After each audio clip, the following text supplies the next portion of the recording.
Bernard Généreux, bonjour. Bon matin. Comment ça va? Ça va très bien vous-même? Oui? Une petite grippe? Oui, bien, c'est Petite musculaire. grippe d'homme ou... Ouais, c'est musculaire, en tout cas. OK. Ça, c'est sûr. J'ai mal partout. J'ai mal partout, mais je m'endure pareil. Mais c'est du temps pour ça aussi. Puis vous autres, Ouais, vous oui, êtes ben, toujours, bon, des visites, ouais, habits puis on et rencontre des beaucoup de habits. monde, c'est alors sûr. Quoique ça a été plus... J'étais quand même... J'ai pris un bon moment de repos là, dans le temps des fêtes. Ça m'a fait du bien. Ça m'a fait beaucoup de bien. Mais là, je sais pas, j'ai pris ça où, là. Écoute, on rencontre tellement de monde que... Évidemment, c'est pas écrit dans le front de personne là, quand on a la grippe ou quand on... Puis on le sait pas tout le temps là, quand on l'a. Alors, non, c'est plus musculaire pour l'instant, mais quand même, ça va bien. 2019 a été une grosse année. Ah, absolument, absolument. Une super belle année, par exemple. En tout cas, sincèrement, je suis extrêmement, extrêmement fier du travail qu'on a fait pendant les 4 dernières années, 2015-2019. Et ça s'est bien terminé, évidemment, là, avec l'élection qui a été une belle élection, qu'on a véritablement contrôlé notre élection, là, dans le sens où on s'est donné un plan avec Annie Franqueur, qui a été ma directrice de campagne, qui est ma directrice de bureau, que tout le monde connaît. Puis on a suivi véritablement le plan qu'on s'était donné, puis ça a bien été. Puis on peut dire que la dernière semaine, les 2 dernières semaines, on commençait à avoir pas mal de vent d'en face, là, comme on dit en bon jargon québécois. Ouais. Mais finalement, ça s'est bien passé. Puis on sentait que les gens reconnaissaient le travail qu'on avait fait dans les 4 dernières années. Vous savez, certains ont ri un peu des tournées là, qu'on a faites là, dans le comté, là, en disant que c'était un peu... C'était vraiment mon travail de faire ce genre de choses-là? Bien, je pense que la preuve est faite que oui, là, parce que les gens ont apprécié qu'on ait les voir. De façon, je dirais, Je suis instantanée. surpris que vous disiez que les gens aient ri, parce que Ben, moi, en fait, je pense que ça a été... il y en a, je dirais, il y a quelques personnes qui ont passé des commentaires, mais... Ouais, mais ça, Ah, je mais pense que ça a été apprécié, moi, en tout cas. Ah les oui, commentaires absolument, que j'ai absolument. eus, Non, non, ça a été très apprécié. particulièrement la visite d'entreprise. Oh, oui, d'aller chez les gens et d'aller mettre en évidence la qualité du travail qu'ils font, la fierté qu'ils ont de faire ce qu'ils font et la qualité des produits et des services qu'ils ont à offrir. Ça, il n'y avait jamais personne qui avait fait ça avant. Donc, ça a été innovant de notre part, puis ça a été vraiment apprécié. Puis d'ailleurs, on l'a vu durant la campagne électorale. C'est comme si on avait fait une tournée électorale qui était suivie des... C'était une suite logique des tournées qu'on avait faites, dans le fond, parce que... Puis finalement, ça s'est avéré que on n'est pas nécessairement retourné voir les gens qu'on avait vus durant les tournées, bien sûr, mais on en a vu quelques-uns, puis ils nous l'ont dit. Tout le monde nous le disait. Écoute, on vous voit partout. Ça a été... évidemment, les réseaux sociaux, on a acquis la compétence de l'utilisation des réseaux sociaux qui nous a beaucoup aidés. Mon équipe, là, actuellement... c'est rendu naturel là, chez nous d'utiliser de façon quotidienne les réseaux sociaux. Et on le fait à bon escient, il faut bien le dire. On n'est pas là pour...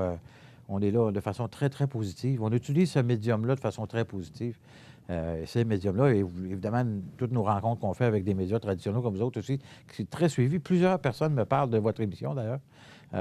J'apprécie beaucoup quand ils me le disent parce que j'aime ça venir ici. Puis je pense que c'est apprécié des personnes qui nous regardent le matin, là.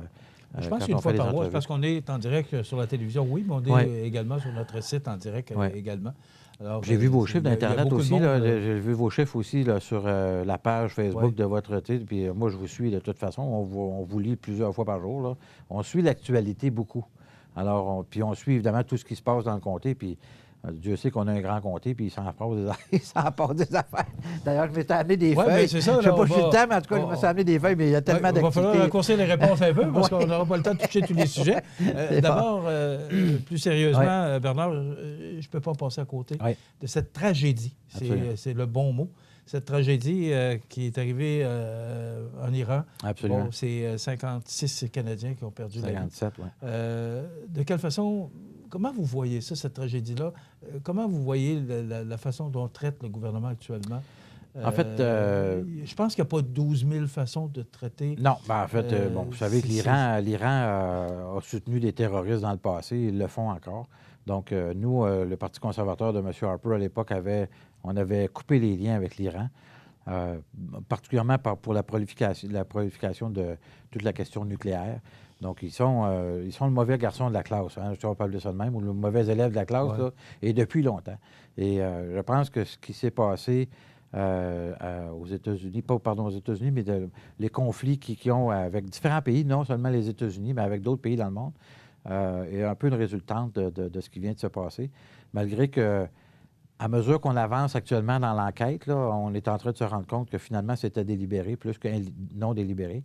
Donc, ça aussi, c'est un aspect qui est très, très troublant. Je pense que le Canada doit demander des réponses.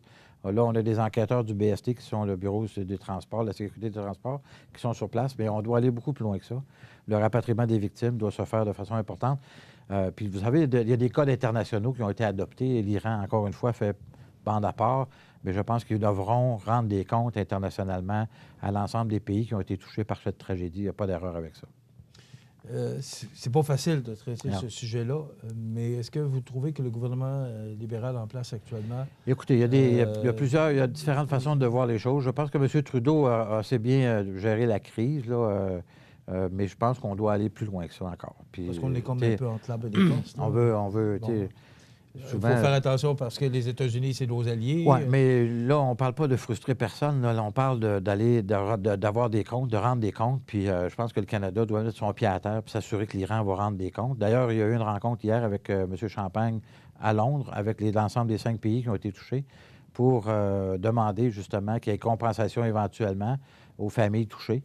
Là, le Canada a pris ses engagements. M. Garneau a dit hier qu'on allait s'assurer que tout le monde aurait là pour le rapatriement des corps, etc. Donc, c'est tout le gouvernement qui s'occupe de ça. Ce n'est pas les familles, hein. On s'entend. C'est pour les familles qui n'ont pas les moyens de payer tout ça. Donc, c'est le gouvernement qui s'occupe dans ces circonstances-là. Et à venir jusqu'à ce moment-là, je pense que le gouvernement fait son devoir, fait ses devoirs, mais il faut aussi qu'on aille beaucoup plus loin que ça par rapport à l'Iran pour demander des comptes dans cette tragédie-là. Autre sujet maintenant, la course à la chefferie. Oui. La dernière fois qu'on s'est vu, M. Scheer était encore bien en poche, bien en selle. Il a décidé de se retirer. Oui. Maintenant, il y a une course à la chefferie. Absolument. Et là, il y a toutes sortes de noms qui ont été pensés, qui ont été mis sur la sellette. Oui. Hier, c'est M. McKay, Peter McKay, qui est un ancien ministre, qui a été un bon ministre, je pense. Absolument. D'ailleurs, il était chef du Parti progressiste conservateur avant la fusion avec l'Alliance canadienne. Donc, il était devenu comme vice-chef, dans le fond, quand M. Harper a pris la chefferie de l'ensemble du nouveau Parti conservateur fusionné. Donc, M. McKay était un des artisans de ça, dans le fond. Là. Donc, c'est le premier nom qui est... C'est la première personne qui a officiellement annoncé... il y a d'autres noms. Il y a M. McKay. Vous pensez quoi de l'arrivée de M. McKay? M. McKay, c'est une excellente candidature. Son seul petit, je dirais, défaut, en fait, pas un défaut, mais ils sont bilinguistes, mais son français n'est pas très fort, en tout cas, à ce que je sache. Je ne lui ai pas parlé dernièrement. Il y a quelqu'un, de façon interposée, qui m'a parlé de lui. Il est supposé m'appeler, semble-t-il.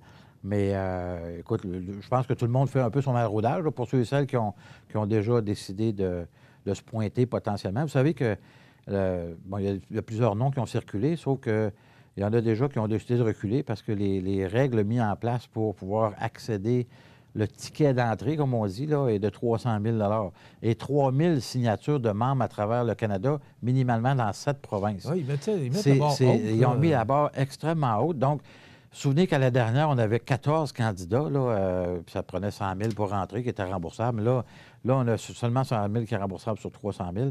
Les 3 000 signatures, là, juste ça, là, c'est tout un travail, je vais vous dire. Puis ils n'ont pas une tonne de temps là, pour le faire non plus. Là. Je pense que c'est sur la fin mars pour l'ensemble des signatures. Là. Donc, ça ne donne pas un délai qui est très, très... Ça prend des gens qui vont être extrêmement bien organisés. Ça va prendre beaucoup d'argent, bien sûr. Là. On estime entre 2 et 3 millions pour faire une campagne comme celle-là, qui va durer 5 mois, qui n'est pas très long. D'ailleurs, c'est tellement compressé dans le temps qu'il faut voir vraiment qu'il y a des organisations extrêmement solides pour aller de l'avant. Il y a M. Poilievre Pierre Poilievre, qui lui parle bien français. Pierre, en fait, la beauté... Parce que la langue semble très importante. Absolument. Au Québec, écoutez, on l'a vécu. Là, je pense qu'on ne veut pas rejouer dans ce film-là. Là, et je pense que les difficultés d'Andrew au niveau de son français ont été remarquées. Non pas parce qu'il ne parle pas français, mais le bilinguisme, vous savez, c'est pas juste d'avoir un peu de vocabulaire, c'est d'être capable de s'exprimer et de penser en français aussi, de penser dans les deux langues. C'est-à-dire que quand on a des expressions ou une interpellation qui est faite entre deux individus, il faut être capable de se revirer de bord assez rapidement pour être capable de répondre rapidement aussi dans des arguments qui vont tenir la route. Et ça, c'est pas tout le temps évident quand on n'est pas parfaitement bilingue pour le faire. Maintenant, bon, il y a M. Charret, M. McKay, Pierre Poilievre, il y a Mme Gladu qui a décidé d'embarquer. Gérard Deltel qui est en réflexion. Je pense pas que Gérard va y aller. En tout cas, on verra bien, mais les dernières discussions que j'ai eues avec lui, ça semblait plus être un non qu'un oui. Puis après ça... Est-ce que Gérard est bilingue? Gérard, oui, absolument. Oui, oui, il est bilingue. En fait, il contrôle bien l'anglais. Il contrôle très bien l'anglais. Non, il est capable de... Il se débrouille très, très bien en anglais. OK. Mais ma question, moi, c'était de savoir si Gérard Deltel, parce qu'il est venu souvent... Évidemment, il y a un accent. Durant votre campagne, entre autres. Oui, oui, absolument. Je sais que vous êtes de bons amis également. Oui, oui. Est-ce que vous supporteriez Gérard? En fait, je lui avais dit que s'il se présentait, je serais à côté de lui dès le départ. Là, il m'a appelé bien avant aussitôt que début décembre, mi-décembre, je ne me souviens plus exactement le moment, avant que M. Charest décide de lever le bras. Puis M. Charest n'a toujours pas décidé s'il y allait ou non. Donc, et vous en pensez quoi, M. Charest? Moi, je pense que ce serait une bonne candidature, tout comme M. McKay. D'ailleurs, ce qui est intéressant dans cette course-là, c'est ce qu'on voit actuellement, puis il y a Erin O'Toole aussi, qui est un député ontarien. Donc, on a 5 candidats potentiels qui viennent de l'Ontario ou du Québec, Donc, actuellement, là. Donc, ils sont de... Peut-être à part Pierre Poilievre, ils sont plus de caractéristiques progressistes que de l'Ouest canadien, si on veut, dans le sens du conservatisme de l'Ouest canadien. Ça va amener une dimension, je pense, extrêmement intéressante et nouvelle pour le Parti conservateur, le fait qu'on soit avec des candidats qui sont plus de l'aile progressiste. Et ça va être très intéressant de voir ça, d'ailleurs. D'ailleurs, Rona Ambrose a décidé de ne pas y aller. Donc, puis Rona, elle aurait eu des très bonnes chances, je pense. Mais Rona, il est allé, il s'est retiré. Oui, Rona, encore une fois, avec son français aussi, avait beaucoup de difficultés. Mais en tout cas, on verra bien. Mais sincèrement, ça s'annonce une course très enlevante, très relevée, très, très relevée. Pierre Poilievre n'est pas le dernier venu non plus. Il n'est pas très connu, mais c'est un débatteur incroyable. Il semble que c'est une question de jours. D'ailleurs, il est au Québec, je pense, à partir de demain, là, pour 2-3 jours, là, dans la région de Montréal. Il veut commencer à ramasser des signatures, mais je veux dire, c'est toute une organisation. Encore une fois, là, ça va prendre des gens qui sont structurés, organisés, puis bien évidemment qui ont beaucoup d'amis parce que ça prend beaucoup d'argent. Ouais. Ça devait être au mois d'avril au Congrès. Oui. Après ça devait être au mois de novembre. Et là, c'est rendu au mois de juin. Oui. En fait, ce qui est arrivé, c'est qu'on devait avoir un congrès au mois d'avril à Toronto. Alors, suite à la démission de Andrew, ce que le comité du parti a décidé de faire, c'est de reporter le congrès d'avril en novembre. Donc, dans ces congrès-là, on décide, des politiques qu'on doit avoir, qu'on mettra en place pour la prochaine élection, bien sûr. Puis, je pense que c'est important qu'on puisse élire un chef avant de décider de politique. C'est important, c'est inévitable. Alors, c'est pour cette raison-là que le parti a décidé de faire, dans un délai relativement court, on parle de 6 mois, là, d'avoir un nouveau chef à partir du 27 juin prochain qui aura lieu à Toronto. Mais le congrès qui devait avoir lieu à Toronto a été reporté à Québec. Alors, au mois de novembre, ça va être ici, à une demi-heure d'ici, le congrès canadien. On parle de 3 à 4 000 délégués qui vont être là. C'est beaucoup de monde. Et pour clore sur la course à la chefferie, est-ce que, justement, en raison d'un gouvernement minoritaire, est-ce que ça vous pousse à faire ou aller plus rapidement à la course à la chefferie? Oui, effectivement. Puis d'ailleurs, tout le monde tenait à ce que ça se fasse rapidement aussi. On ne peut pas être dans les lignes, là. Ça prend un chef, ça prend des directions, ça prend des directives. On doit savoir ce qu'on veut s'en aller.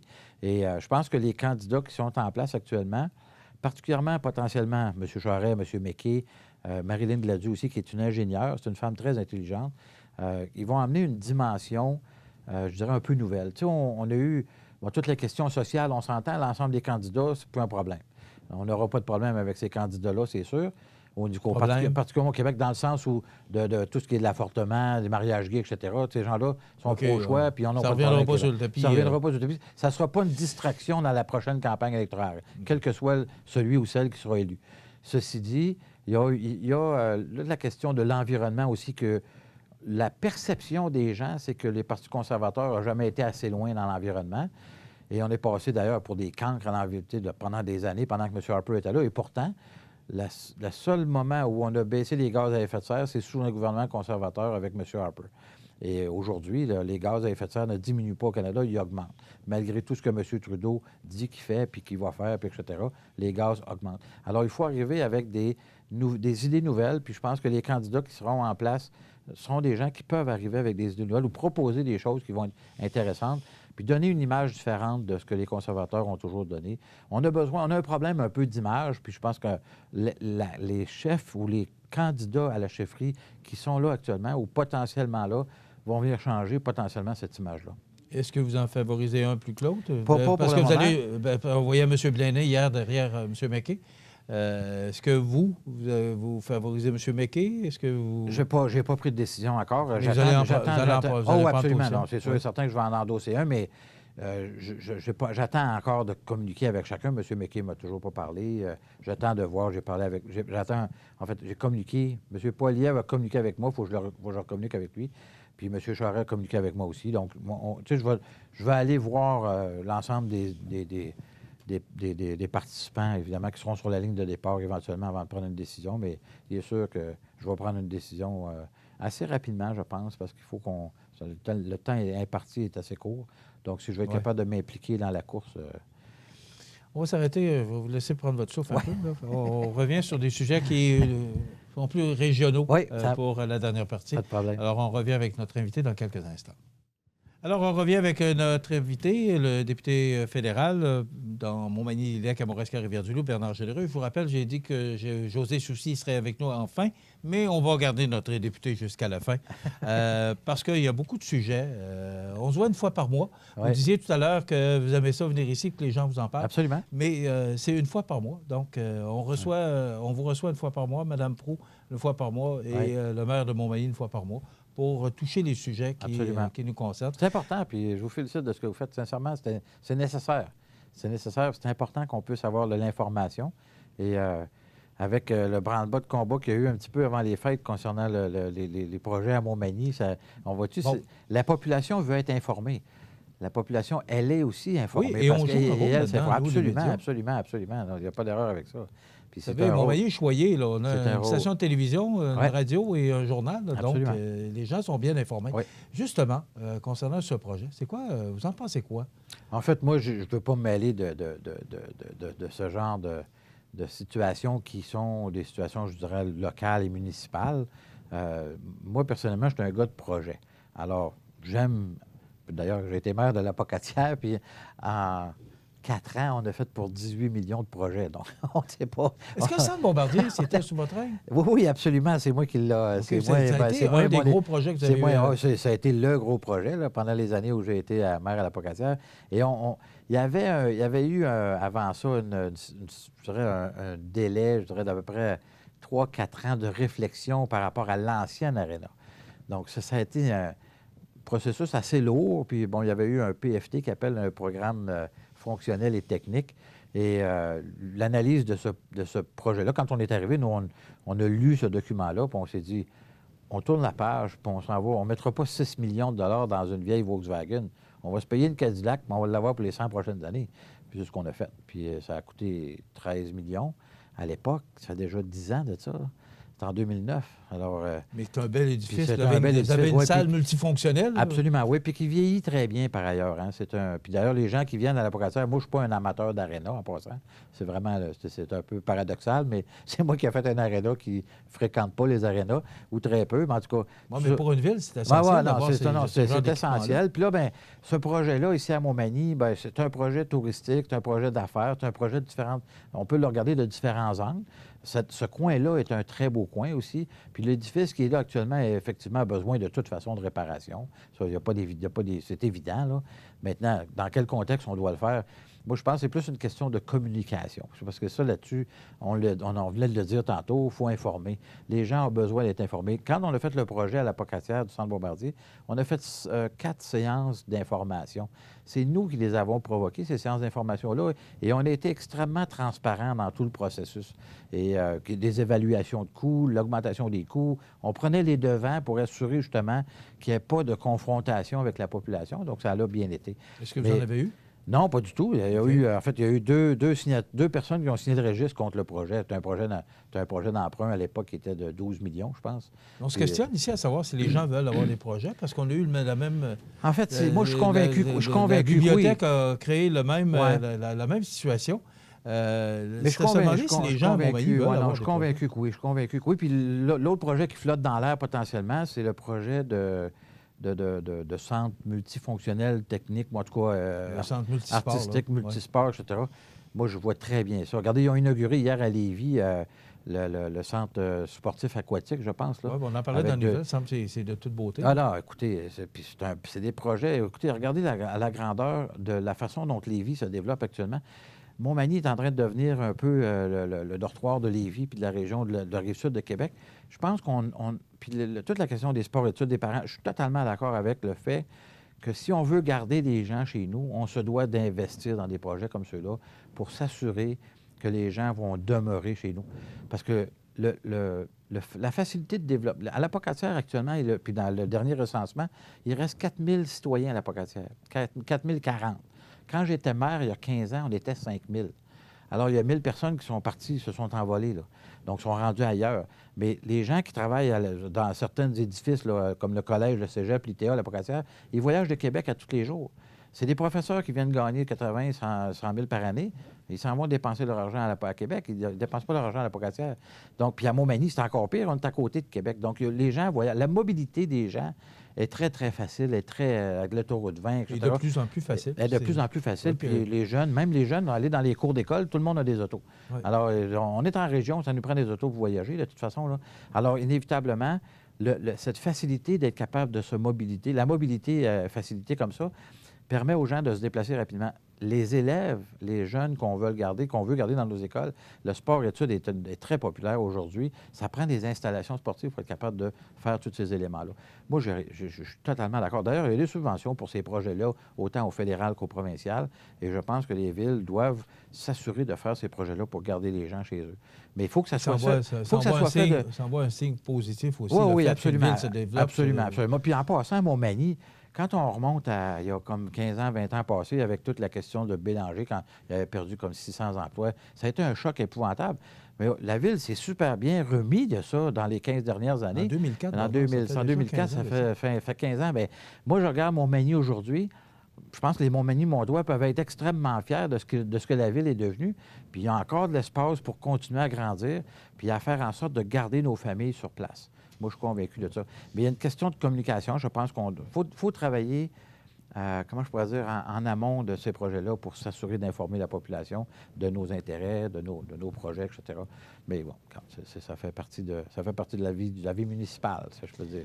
Rapidement, parce que le temps passe. Rencontre des maires. Oui, absolument. Le 22. Bon, ça, vous faites ça chaque année? On fait ça chaque année. L'an dernier, on avait été obligé d'annuler, malheureusement, à cause de la température, en espérant qu'il va faire beau, parce que dans l'après-midi, on rencontre les maires le soir, là, de 6h30 à 8h, 9h. Donc, à chaque année, on a de super... Là, je vais tenter de prendre ma feuille, parce qu'on a beaucoup d'intervenants. D'ailleurs, j'ai Denis Lebel, qui est un ancien collègue, qui est aujourd'hui président du Conseil de l'industrie forestière du Québec. Parce que dans l'après-midi, je fais une rencontre sur le bois.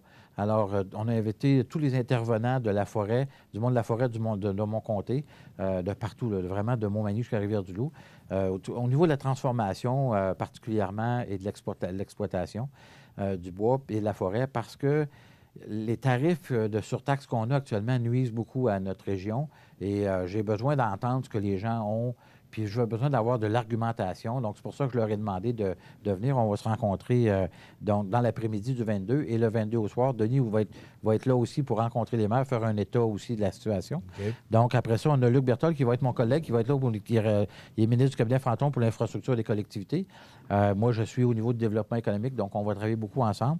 Donc, Luc va venir parler des maires au niveau des projets qui peuvent être réalisés. Chantier Jeunesse aussi, c'est un groupe de bénévoles aidant les collectivités parce que les municipalités peuvent avoir accès à des jeunes qui peuvent venir travailler durant l'été. Et Émilie Dupont de la SADC du Kamouraska qui va être aussi présente pour parler de l'économie circulaire. C'est quelle date? C'est le 22. Le 22, c'est mercredi prochain. Et votre rentrée parlementaire n'est pas lundi? Non, en fait, on rentre le 27. Ah, OK, c'est dans la semaine suivante. Le 27, mais on a... moi, je pars le 23 pour Ottawa parce que le 24 et 25, on est en caucus national en préparation de la rentrée parlementaire. Okay. Rapidement. Est-ce que ces réunions-là avec les maires, est-ce que ça a toujours été très apprécié. C'est productif? Est-ce que ça donne du résultat? Absolument. Oui. D'ailleurs, on avait fait sur le cellulaire, on en a fait sur différents sujets. Ça a été très apprécié. D'ailleurs, je ne sais pas comment on est rendu. Je pense qu'on aura une 50aine de personnes déjà là, qui vont être là. Ce sont les maires qui vous font les maires, ou des fois, c'est les directeurs généraux qui sont envoyés ou certains conseillers municipaux. En tout cas, on invite tout le monde, d'autres, mais de façon générale, presque l'ensemble des municipalités sont représentées d'une façon ou d'une autre. Alors, on est super contents. Puis, je pense que l'information qu'on partage avec tout ce monde-là est très intéressante. On a parlé de programmes antérieurement, puis on avait des fonctionnaires d'Ottawa qui, par vidéoconférence, nous donnaient des conseils à l'ensemble des maires. On donne beaucoup d'informations, puis on envoie des mémos tous les mois à toutes les municipalités avec des programmes, des dates de programme, des fins de programme. D'ailleurs, les emplois d'été Canada, d'une journée à l'autre, on va envoyer l'information. Les gens vont pouvoir faire déposer leur demande. C'est tout le temps qu'on a. Bien, moi, je te l'ai dit, il faut absolument faire une heure. Merci beaucoup d'avoir été avec nous. C'est moi qui vous remercie. Généreux, merci. Bonne année à tout le monde. Je pense que l'année 2020 s'annonce une belle année, je pense. On se retrouve demain. Bonne journée.